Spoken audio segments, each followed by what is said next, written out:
Olá, meu querido irmão, minha querida irmã, bendito seja o Senhor nosso Deus, que não nos abandona à nossa própria sorte. Ao contrário do que muita gente pensa, Deus realmente Ele luta por nós, Ele peleja por nós, Ele tem um futuro abençoado para cada um de nós. Eu creio nisso, prego isso, vivo por isso, creio nisso. Em nome de Jesus, eu sei que Deus tem algo para abençoar a sua vida hoje. Vamos falar com Ele e o Espírito Santo vai ministrar no nosso coração, eu tenho certeza. Pai amado, Deus bendito, Deus de toda graça, Deus que da sua glória veio para estar entre nós, para habitar entre nós, e aqueles que viram a sua glória, e aqueles que ainda veem a sua glória na pessoa de Jesus Cristo são alcançados pela bondade, pela misericórdia, pela graça, ó Senhor, pelas bênçãos que o Senhor tem para nos dar. Então, nessa nossa ministração, nesse nosso compartilhar das bênçãos de hoje, ó Deus, nós pedimos que o Senhor estenda a sua mão sobre nós, que a bênção do Senhor esteja sobre cada um de nós, ó Deus, tirando de nós toda angústia, tirando de nós todo pensamento ruim, toda tristeza, ó Deus, substituindo tudo isso pela alegria do Teu Espírito, ó Deus. Em nome de Jesus, que essa palavra nos mova na direção do autor e consumador da nossa fé. Em nome de Jesus, vai nessa casa agora, Pai.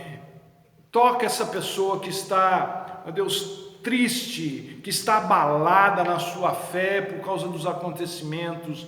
Reanima, ó Deus, faz com que ela sinta a Tua presença, em nome de Jesus, ó Pai, em nome de Jesus, e que tudo o que nós precisamos, que o Senhor, nosso pastor, nos acrescenta, seja dado neste dia para essa vida, para essa pessoa que está aqui assistindo essa palavra. Nós oramos assim no nome de Jesus. Amém e amém. A palavra que Deus tem para nós hoje está num texto clássico do Velho Testamento, no livro do profeta Abacuque. Profeta Abacuque, no capítulo 3 do livro que leva o seu nome, versículos 17 e 18, que nós conhecemos muito bem. Ele diz assim: ainda que a figueira não floresça, nem haja fruto na vide, o produto da oliveira minta, e os campos não produzam alimento, e as ovelhas sejam arrebatadas do aprisco, e nos currais não haja gado. Todavia, eu, diz o profeta, e eu digo com ele, eu me alegrarei no Senhor, exultarei no Deus da minha salvação. Aleluia, essa é uma palavra muito abençoada, é uma declaração de fé ímpar, é uma declaração de fé de quem crê que o Senhor é com ele, é por ele, é para ele, e nós cremos nisso. Houve um tempo em que, e os irmãos mais antigos vão lembrar, em que criança gorda era sinônimo de criança com saúde. No meu tempo era assim. Os antigos tinham dessas coisas. Mas isso não podia ser um conceito mais equivocado. E da mesma forma que os antigos tinham conceitos equivocados sobre saúde, por exemplo, tem pessoas que ainda hoje confundem o significado da palavra bênção. Por que elas confundem? Porque elas associam bênção com saúde, por exemplo, com uma família unida e feliz, o que não deixa de ser, mas o significado diretamente não é bem isso, ou com dinheiro sobrando na conta, ou com muitos amigos visitando a sua casa, ou com um bom emprego. Então, quando essas coisas estão assim em harmonia, as pessoas dizem ou se sentem abençoadas. Mas quando vem a enfermidade, quando vem o desemprego, quando vem o abandono, quando os problemas familiares se instalam, aí as pessoas elas acham que elas estão debaixo de maldição. E eu queria dizer para você que se encontra nessa situação mais aflitiva da vida agora, mas que tem Jesus no coração, esse conceito é tão equivocado quanto criança gorda ser saudável. E nós somos ensinados assim. Infelizmente, nós crescemos vibrando com as coisas que dão certo. Aliás, é uma coisa boa e a gente tem que vibrar mesmo. Mas o problema é que a gente associa a festa com vitória. A gente é influenciado desde pequeno a vencer todas, a sermos conquistadores, a estarmos por cima de tudo, que a gente tem que se destacar dos demais para ser alguém na vida. Há inclusive quem diga que fé é sinônimo de vitória, que fé é sinônimo de sucesso. Então, se você não tem sucesso, você não tem fé. Se você não tem vitória, você não tem fé. Eu quero ser honesto com vocês, eu não penso assim. Talvez pelo fato de não ter tido tantas vitórias na vida que justificasse uma afirmação dessas. A minha vida, na verdade, tem sido bastante comum, de extraordinário, e isso é o suprassumo de extraordinário, e eu confesso isso para vocês. O que eu tenho de extraordinário na minha vida é a salvação em Jesus Cristo, e realmente isso é tremendo, nada se compara a isso. Mas no aspecto humano, no aspecto natural, não tem nada demais na minha vida, apesar de eu ter até uma vida razoavelmente boa, tranquila. E na Bíblia, assim como na vida, a gente encontra algumas pessoas, não todas, mas algumas pessoas que alcançaram vitórias notáveis, mas cujas vidas foram tão comuns como as de qualquer outra pessoa. Não são pessoas que acumularam vitórias a granel, quer dizer, de montão, não ganharam todas na vida.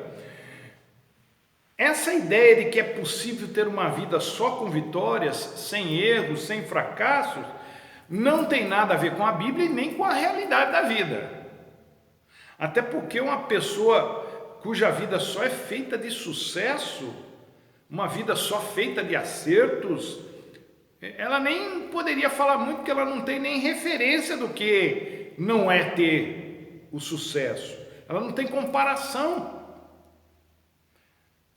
Quem ganha sempre acaba perdendo referência. E o que a gente percebe nas Escrituras são histórias de pessoas que ousaram viver e lutar a despeito dos resultados. Pessoas que ousaram viver porque valia a pena e não porque ia dar certo. Então, quem quiser trilhar o caminho da fé cristã, tem que entender que nesse mundo os resultados são sempre imprevisíveis e muitas vezes completamente frustrantes, tendo fé em Jesus ou não. A fé, que é algo sobrenatural porque nos é dada por Deus, nos leva a encarar a vida da sua realidade, sem esperar por mágicas, sem esperar por encantamentos. Nós cantamos aqui na nossa comunidade mesmo uma música baseada em Números 23, que diz lá: sobre tua vida, meu irmão, não vale encantamento. E não vale mesmo, não vale encantamento nem de lá e nem de cá. Então não existe nenhuma relação entre fé e encantamento, entre fé e magia. O Salmo 23, por exemplo, que todos nós sabemos de cor, pelo menos o primeiro versículo: o Senhor é o meu pastor e nada me faltará. Pode ser, eu estou dizendo, pode ser que Davi, que era um poeta, estivesse ali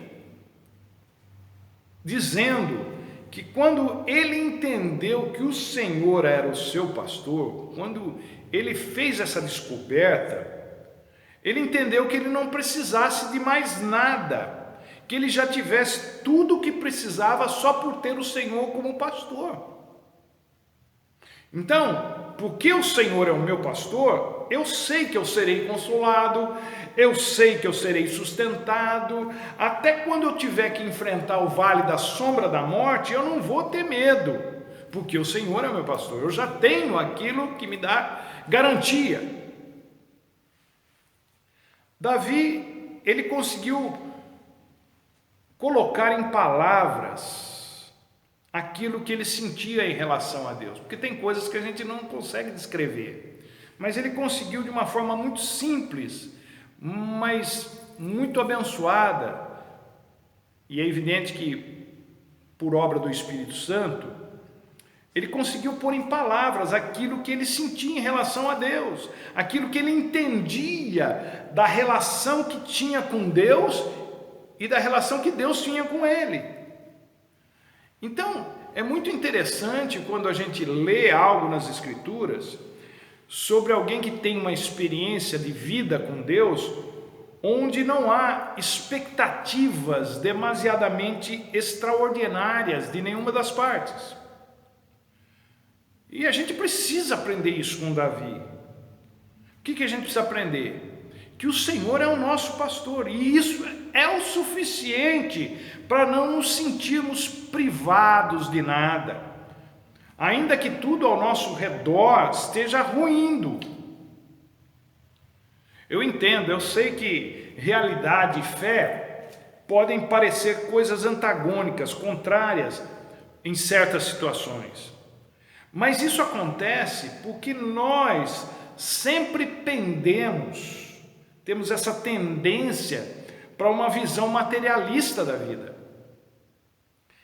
E é óbvio, pelo menos para mim, que nem Davi, no Salmo 23, ou em toda a sua vida, e nem mesmo Abacuque, aqui no texto nosso, estavam dizendo que é possível viver sem os elementos materiais essenciais, como comida, por exemplo.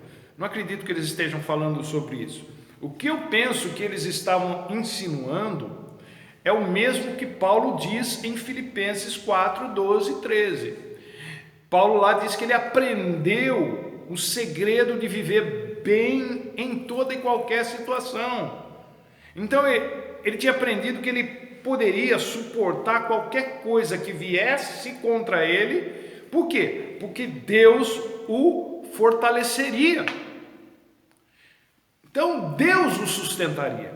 A fé é aquilo que nos sustenta em toda e qualquer situação, mas principalmente quando a casa cai, quando a vida vira de ponta cabeça, quando o nosso mundinho implode, quando os nossos planos e sonhos vão por água abaixo, e o que não é muito difícil de acontecer. A presença de Deus na vida da gente é que nos dá condições de continuar lutando e vivendo.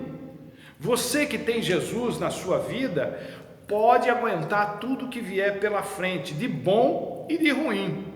Você não vai ser destruído, você não vai ser destruída, o desespero não vai tomar conta de você, você não vai se sentir abandonado, abandonada, porque o Deus que está em você vai te sustentar, vai te fortalecer, vai te consolar. O Espírito Santo se move em você, o Espírito Santo está em você, portanto Deus está em você, embora você não seja Deus, mas Ele está em você, e isso vai ser suficiente para a sua vida. Eu entendo que seja isso que Abacuque está dizendo nesse texto que a gente leu. Ele fala de coisas que poderiam acontecer, ainda que aconteça isso, ainda que aconteça aquilo, e essas coisas realmente elas não são possibilidades, elas acontecem mesmo, na vida real elas acontecem, quer a gente goste ou não, mas independentemente delas acontecerem ou não, o Senhor continua sendo o Senhor. Na sua vida, na minha vida, na vida de Abacuque era assim. Ele entendia isso, ele sabia disso, ele vivia por isso. O que é mais interessante é que ele fala essas coisas no momento em que a vida dele, bem como a vida do povo de Israel, não estava resolvida. Mas mesmo assim ele dá a entender, pior de tudo, que ele dá a entender que o futuro também era completamente incerto, imprevisível. Então, a fé não é uma solução para os problemas. Eu tenho fé, meus problemas vão ser resolvidos. Não é bem assim a história. A fé nos é dada para suportarmos o que vier, sem que a gente se revolte com isso, sem que a gente culpe a Deus por isso, sem que a gente desista de Deus por isso, sem que a gente desista da vida por isso. Por quê? Isso nos leva a um segundo ponto aqui. A vida, ela não nos foi dada para ser resolvida. Você até pode ser uma pessoa resolvida, mas daí a ter a vida resolvida, a distância é muito grande. Porque muita coisa não depende de você. Aliás, quase nada depende de você. Eu mesmo já disse para mim, inúmeras vezes, eu preciso resolver a minha vida. Quantas pessoas não disseram isso no momento de crise? Só que a vida não é para ser resolvida, até porque não dá para ter a vida toda resolvida. A vida nos foi dada por Deus para ser vivida. Se você esperar as coisas serem resolvidas para poder viver a vida, pode ser que você passe a vida toda sem vivê-la. É o que acontece com muita gente. Hoje em dia, as pessoas querem estar com tudo resolvido antes de tomarem uma decisão. Elas gastam mais tempo tentando resolver a vida do que desfrutando dela. Elas ficam tentando achar mecanismos de proteção para o que pode acontecer, nem sabe se vai acontecer, mas gastam toda a sua energia atrás disso. E vida, em certo sentido, é que nem comida. Tem umas comidas que a gente experimenta e detesta. Tem outras que a gente experimenta e adora, ama. A vida é assim. Tem momentos que a gente experimenta e detesta. E tem momentos que a gente experimenta e adora. Quer continuar, que fosse assim para sempre. Às vezes, os momentos que a gente detesta se tornam fases que a gente detesta. E a gente tem que aguentar isso de qualquer jeito. Assim como tem momentos que a gente adora e se tornam fases boas na vida da gente e que a gente não queria que acabasse, mas acaba. Porque nessa vida aqui, nada tem um efeito eterno. As coisas não duram para sempre nessa vida. Então, o desafio de Abacuque, aqui no texto, é para nos fazer entender que não podemos ficar resignados diante da vida. A gente faz planos. Cara, é normal no ser humano. Os pais fazem planos para os filhos. Quase nunca funcionam, mas eles fazem. As empresas oferecem planos de carreira para os seus funcionários, mas quase sempre dá para trás. O plano da vida de Abacuque, que ele nos mostra aqui, é um plano de fé, que consiste em não permitir que nada o deixe no chão, se arrastando, se vitimizando. A fé não evita que as coisas faltem para nós e nem que o mal não aconteça. Não, a fé evita que a falta das coisas, a escassez das coisas, o mal. Então a fé pega essas coisas e elas nos ajudam para evitar que essas coisas travem a vida da gente e não nos deixe sair daquela situação. Não é uma coisa que vem antes de acontecer, é uma coisa que enquanto está acontecendo brota na vida da gente para nos ajudar a sair daquela situação. Por isso, nesse plano de fé de Abacuque, há um elemento que faz toda a diferença, é a disposição que ele tem, não é? Abacuque diz: aconteça o que acontecer, ele vai continuar se alegrando no Senhor. E não é Deus quem vai fazer ele ficar alegre, é uma disposição pessoal, é decisão do próprio Abacuque fazer isso. Ele está ensinando para a gente esse negócio. Essa é a grande sacada da fé. Fé não é vencer, fé é continuar a despeito de, é continuar fiel com Deus, a despeito do que quer que aconteça. E a gente tem que continuar, a despeito de qualquer coisa, não de uma maneira empurrada, mas com alegria. É o que ele disse: todavia eu me alegrarei. A vida segundo Abacuque é uma caixinha de surpresa. A gente não sabe o que vem, ainda que aconteça isso, ainda que aconteça aquilo. Mas quaisquer que sejam as surpresas, boas ou ruins, você pode e vai tirar de letra, porque Deus vai te fortalecer sempre, Deus vai te sustentar sempre, Deus vai te consolar sempre. Por isso não pare, não se deixe paralisar por nada na vida, continue, porque Deus é com você.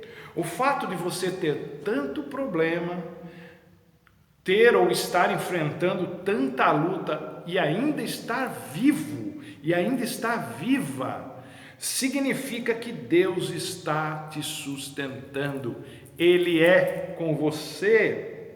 A verdadeira fé bíblica, fé cristã, ela é encorajadora. Abacuque não se entrega, ele não fica choramingando, não pensa que as coisas estavam bem para o lado dele, não estavam não. Ele não se faz de vítima, ele vai para cima, ele vai para frente. Para o cristão, para quem tem Jesus na vida, a única direção que vale é a da frente, é ir para frente, para dizer uma coisa de um desenho, né? Para o alto e avante. Ele se alegra no Deus da sua salvação.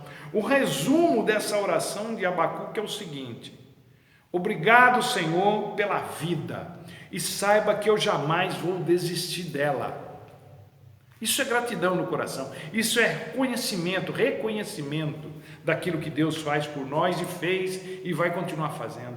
Abacuque opta por aquilo que ele já tem e não por aquilo que ele não tem e que pode ser que ele nunca venha a ter. E o que ele já tem? O Senhor, o Deus da sua salvação. E Deus é realmente suficiente. Por quê?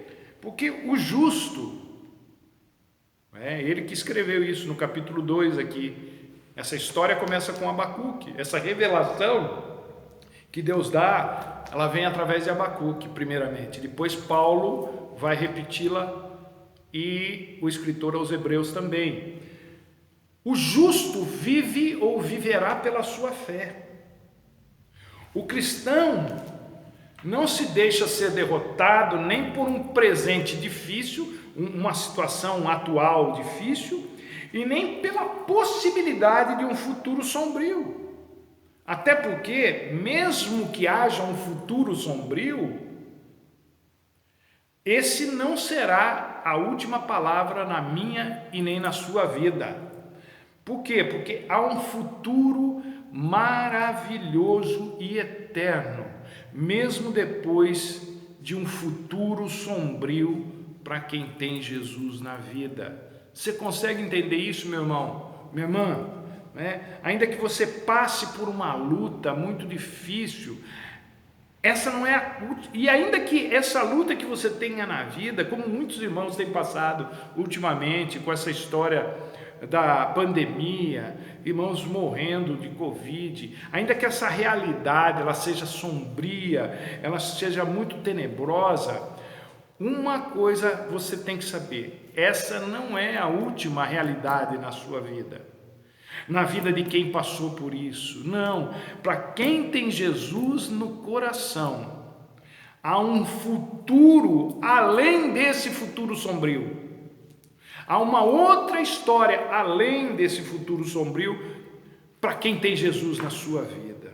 Ainda que a figueira não floresça, nem haja fruto na vide, o produto da oliveira minta e os campos não produzam mantimentos, as ovelhas sejam arrebatadas do aprisco e no curral não haja gado, todavia, eu espero que essa não seja só a oração de Abacuque, seja sua também, porque é a minha. Todavia, eu me alegrarei no Senhor e exultarei no Deus da minha salvação.